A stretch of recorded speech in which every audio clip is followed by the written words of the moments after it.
Hi, I'm Josh Ray, principal at East Pointe Elementary, and this is Miss Carnes' famous 4th grade class, and we're reading chapter 5. The night seemed long.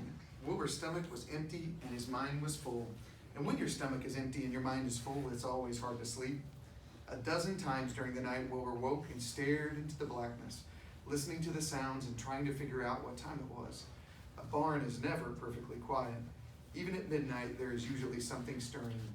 The first time he woke, he heard Templeton gnawing a hole in the grain bin. Templeton's teeth scraped loudly against the wood and made quite a racket. That crazy rat, thought Wilbur. Why does he have to stay up all night long, grinding his clashers and destroying people's property? Why can't he go to sleep like any decent animal? The second time Wilbur woke, he heard the goose turning on her nest and clucking to herself.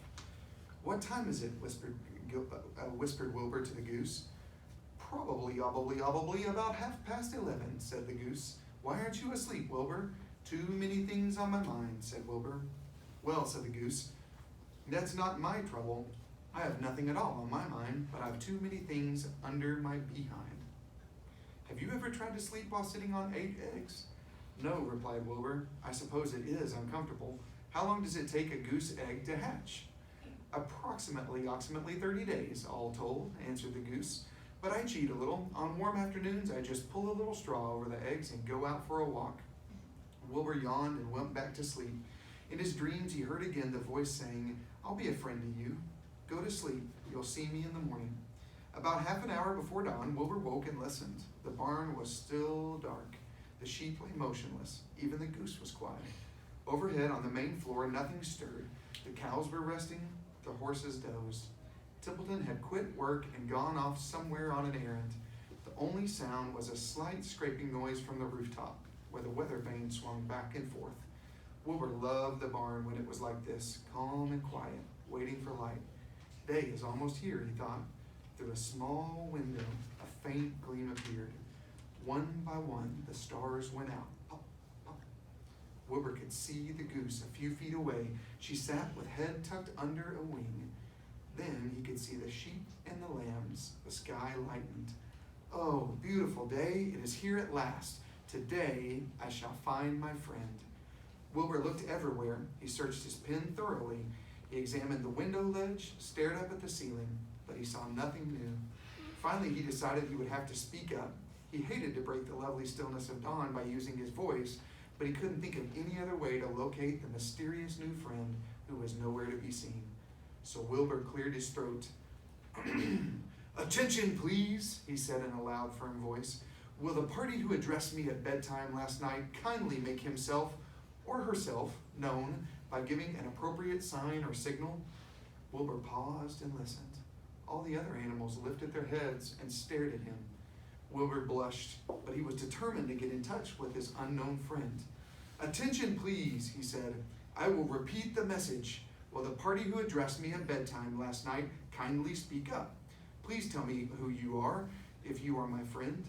The sheep looked at each other in disgust. Stop your nonsense, Wilbur, said the oldest sheep. If you have a new friend here, you are probably disturbing his rest. And the quickest way to spoil a friendship is to wake somebody up in the morning before he is ready. How can you be sure your friend is an early riser? I beg everyone's pardon, whispered Wilbur. I didn't mean to be objectionable. He lay down meekly in the manure, facing the door.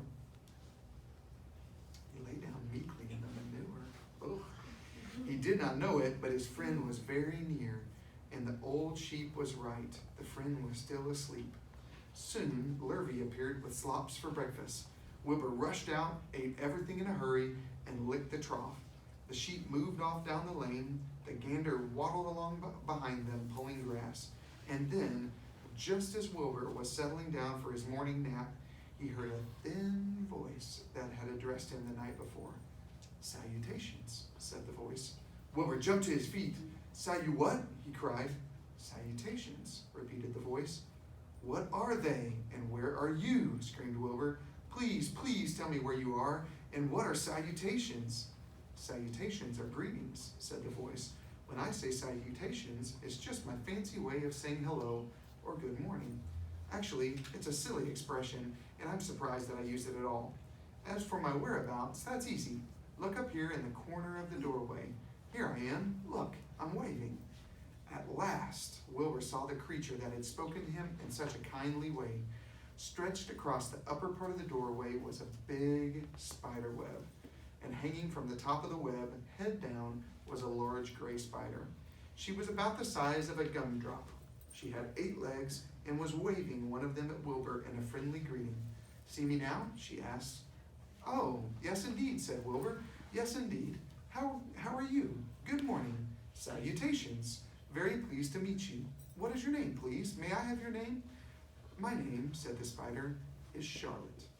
Charlotte what? Asked Wilbur eagerly. Charlotte A. Kavitica. But just call me Charlotte. I think you're beautiful, said Wilbur.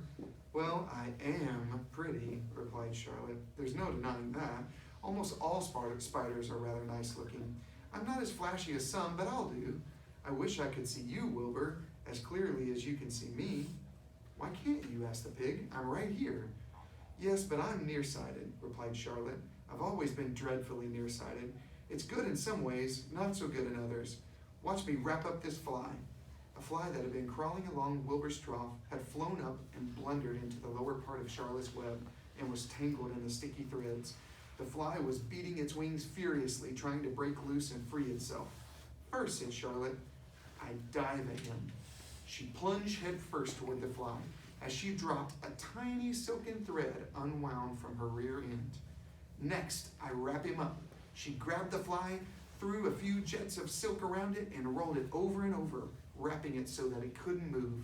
Wilbur watched in horror. He couldn't hardly believe what he was seeing, and although he detested flies, he was sorry for this one. There, said Charlotte. Now, I knock him out, so he'll be more comfortable. She bit the fly. He can't feel a thing now, she remarked. He'll make a perfect breakfast for me. You mean you eat flies? Gasped Wilbur. Certainly. Flies, bugs, grasshoppers, choice beetles, moths, butterflies, tasty cockroaches, gnats, midges, daddy-long-legs, centipedes, mosquitoes, crickets, really anything that is careless enough to get caught in my web. I have to live, don't I? Why, yes, of course, said Wilbur. Do they taste good? Delicious. Of course, I don't really eat them. I drink them. Drink their blood. I love blood, said Charlotte, and her pleasant, thin voice grew even thinner and more pleasant. Don't say that, groaned Wilbur. Please don't say things like that. Why not? It's true. I have to say what is true. I'm not entirely happy about my diet of flies and bugs, but it's the way I'm made. A spider has to pick up a living somehow or another, and I happen to be a trapper. I just naturally build a web and trap flies and other insects. My mother was a trapper before me. Her mother was a trapper before her. And our whole family have been trappers. Way back for thousands and thousands of years, we spiders have been laying for flies and bugs. It's a miserable inheritance, said Wilbur gloomily. He was sad because his new friend was so bloodthirsty. Yes, it is, agreed Charlotte. But I can't help it. I don't know how the first spider in the early days of the world happened to think up this fancy idea of spinning a web, but she did, and it was clever of her too.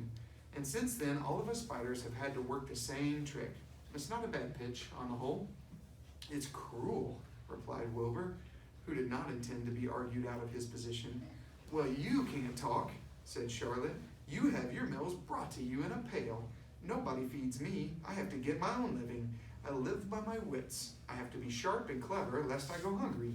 I have to think things out, catch what I can, take what comes, and it just so happens, my friend, that what comes is flies and insects and bugs.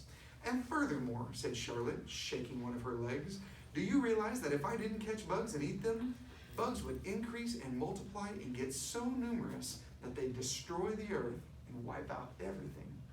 Really? Said Wilbur. I wouldn't want that to happen. Perhaps your web is a good thing after all. The goose had been listening to this conversation and chuckling to herself. There are a lot of things Wilbur doesn't know about life, she thought. He really is a very innocent little pig. He doesn't even know what's going to happen to him around Christmas time. He has no idea that Mr. Zuckerman and Lurvy are plotting to kill him. And the goose raised herself a bit and poked her legs a little further under her so that they would receive the full heat from her warm body and soft feathers. Charlotte stood quietly over the fly, preparing to eat it. Wilbur lay down and closed his eyes. He was tired from his wakeful night and from the excitement of meeting someone for the first time. A breeze brought him the smell of clover, the sweet-smelling world beyond his fence. Well, he thought, I've got a new friend, all right, but what a gamble friendship is. Charlotte is fierce, brutal, scheming, bloodthirsty, everything I don't like. How can I learn to like her, even though she is pretty and, of course, clever? Wilbur was merely suffering the doubts and fears that often go with finding a new friend. In good time, he was to discover that he was mistaken about Charlotte. Underneath her rather bold and cruel exterior, she had a kind heart, and she was to prove loyal and true to the very